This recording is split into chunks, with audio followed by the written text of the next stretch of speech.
भादो महीने की काली अंधेरी रात में घनघोर बारिश हो रही थी कि एक गाड़ी सड़क के किनारे अचानक आकर रुकती है। गाड़ी के मालिक ने देखा कि गाड़ी का पेट्रोल खत्म हो गया है। अब वो रात के अंधेरे में कहीं रुकने के लिए जगह तलाशने लगा, तभी एक तरफ कुछ ही दूरी पर रोशनी नजर आती है। गाड़ी मालिक उसी रोशनी की तरफ चल पड़ता है।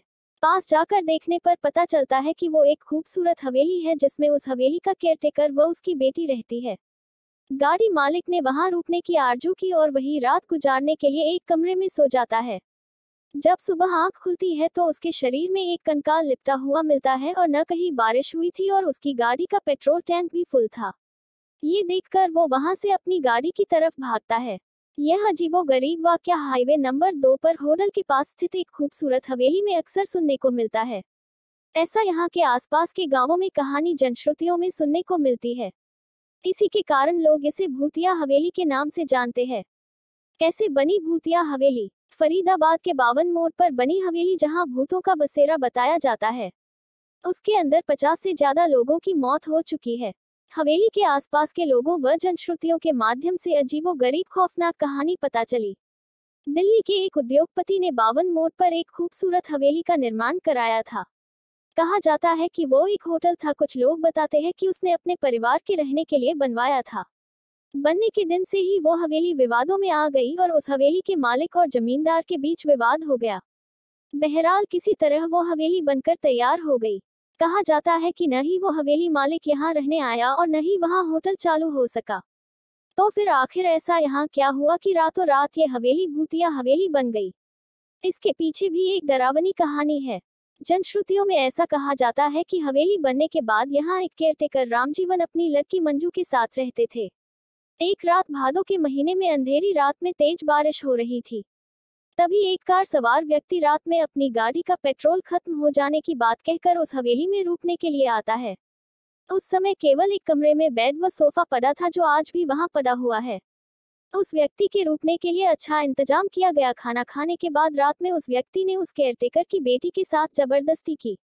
वो अपने आप को बचाने के लिए रात के अंधेरे में चिल्लाती रही। जब तक उसे बचाने के लिए उसका पिता आता, तब तक उसने उस लड़की को मौत के घाट उतार दिया। साथ ही उसके पिता को भी वही मार डाला। बस यहीं से इस हवेली के भूतिया बनने की कहानी शुरू हो जाती है।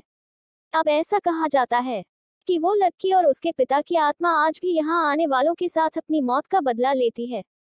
जब भी कोई यहाँ रात के अंधेरे में आता है तो वह जिंदा वापस नहीं जाता है और उसकी मौत हो जाती है। अब तक यहाँ 50 से ज्यादा लोगों की मौत हो चुकी है। रात में यहाँ अब भी कांच के टूटने व चीखने चिल्लाने की आवाजें आती है। जिस कमरे में यह हादसा हुआ था, उससे रात में आज भी अजीब तरह की खुशबू आने, किसी के चहलकदमी करने, घुंघरुओं व पायल बजने की आवाजें आती हैं। शाम ढलते ही भूतों का तांडव होने लगता है। असल सच्चाई है क्या? हवेली मालिक व जमींदार के बीच शुरू से ही विवाद रहा है। हवेली बनने के बाद ठीक से रंग रोगन भी नहीं हो पाया था कि जमींदार और हवेली मालिक के बीच विवाद बढ़ गया, जिससे घबराकर मालिक इसे छोड़कर भाग गया।